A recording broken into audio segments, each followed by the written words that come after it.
In 1925, Mrs. Nanny B. Jackson wrote to the Herald of Holiness to pioneer a new work in Olympia. In May 1925, a tent was pitched by Reverend H.O. Jacobson. Reverend L.B. Woodard was appointed by the district superintendent, Reverend Roy Williams, as pastor, and the church was formally organized, with 13 charter members renting from the YMCA. Finding adequate housing for the growing congregation was always a major problem. The church was one of prayer and believed God would see the baby church really learn to walk and grow. From the YMCA, the services were transferred to an old hall on 7th and Adams, where Reverend L.B. Woodard used the upstairs and side rooms for a parsonage. The location was not satisfactory, so in June 1928, the old Christian church was purchased, and the congregation worshiped there until 1934, when members returned to meeting in the YMCA. The church then moved to an old vacant store building on the corner of 4th Avenue and South Eastside Street. This space was rented out and converted to be used as a church. Slowly but steadily, year by year, the church increased in membership, and more room was again necessary. So in 1958, the property on Locke and South Wilson Streets was purchased. The congregation moved into the educational unit in 1961, and plans were made in 1965 under Reverend Winston Ketchum to build a new sanctuary to handle the overcrowded condition of growing numbers. Dedication services were held in 1971 and included an air-conditioned sanctuary and an administrative area, along with classrooms. 4 buses were in operation. A growing Sunday school enrollment and a passion to welcome all people to worship the Lord was extended and was a hallmark of the church. In 1986, a fire took place at the church that caused significant damage to the sanctuary. From 1986 to 1988, the church met at the Seventh-day Adventist Church in Olympia. I am Norval Watson. My wife and I came to this church in 1966. We started going with Winston Ketchum was our pastor. And the reason that we're here in this new church on this property is because we were maxed out over on the old property and we couldn't do any more building or expansions of any kind. So when Pastor Ray Marson came, we started looking for property and we found this piece of property here. The people that own the property wanted $1 million for it. But through Pastor Ray and the son of the person that had the property, he got him to lower it, and it sat for about 3 years before we got started building. And during that time, our church had an arsonist. Hi, my name is Pam Burschauer. That day is burned into my memory, and I saw smoke rolling out of the top of the church. And I'm like, oh, that's not good. No cell phones then, so I got to run around the block to my house and call 911 in the parking lot at the church. I had gone back to the church by now, and I'm waiting for Jan and Ray to get there. And then as they came in, Jan got in the car with me, and we sat there while all the fire trucks and medical things came. And Jan looked at me and she said, "You're in your pajamas." I said, "I am." I was so flustered, I had to sit there in my pajamas.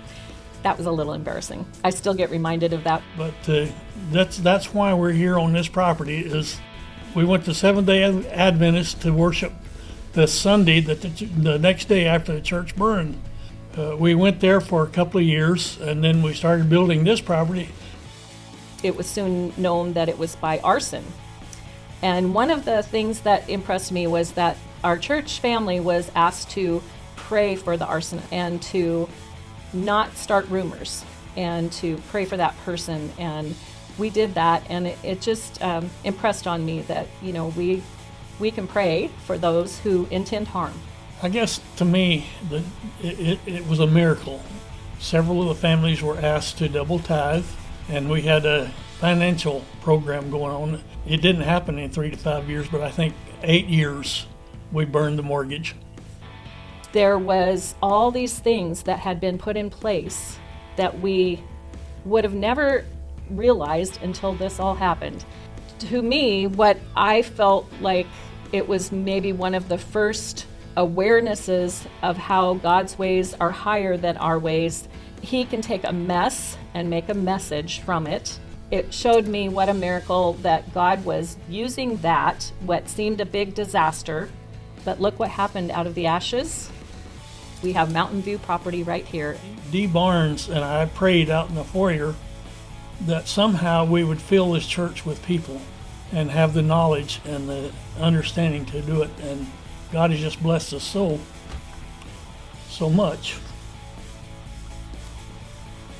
I just don't understand it. And I'm thankful for our church.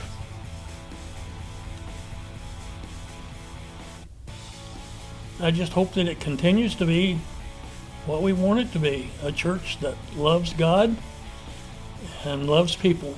Mountain View Church of the Nazarene has continued to meet on the property on Israel Road in Tumwater, continuing ministry in Thurston County and around the world.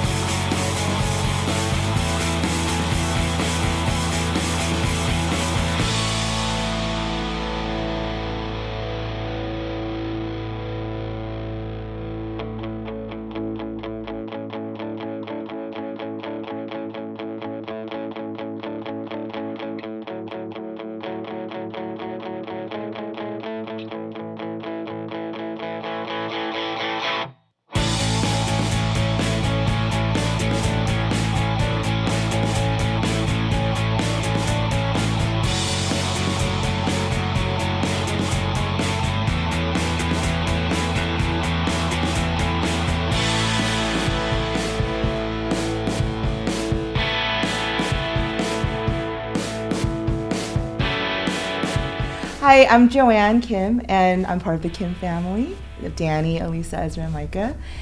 We are a military family, so we frequently move a lot. So when we first came here, we quickly recognized and realized the solid foundation of just the faithfulness and the legacy of this church. I could see that it was forged and formed through faithful teaching.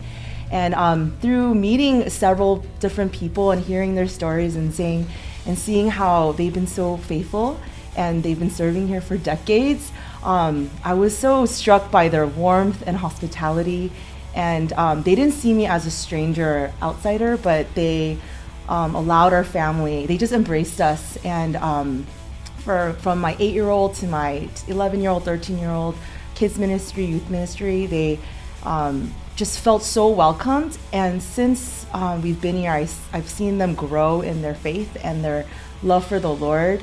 And I quickly recognized that it was just through the years of just faithful service. And so I'm so grateful to be part of the legacy of this church. And I'm so thankful for just the healing that we've received.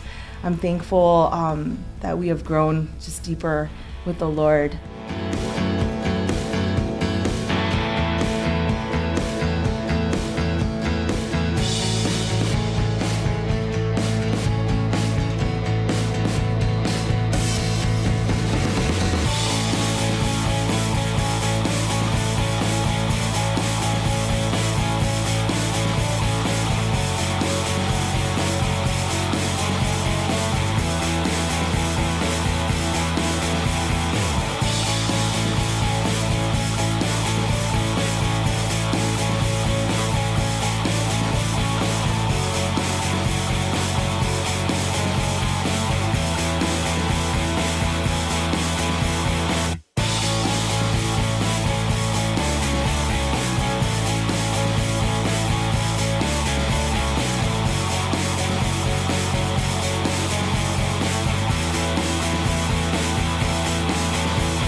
Throughout its 100-year history, the church has raised up missionaries, evangelists, and pastors. Mountain View has been a missional church rooted in prayer from its beginning, with an untold impact to so many. We celebrate 100 years of God's faithfulness and honor all those who have participated in building the kingdom of God through Mountain View. We continue to look forward to seeing how God will work through this church in the next 100 years.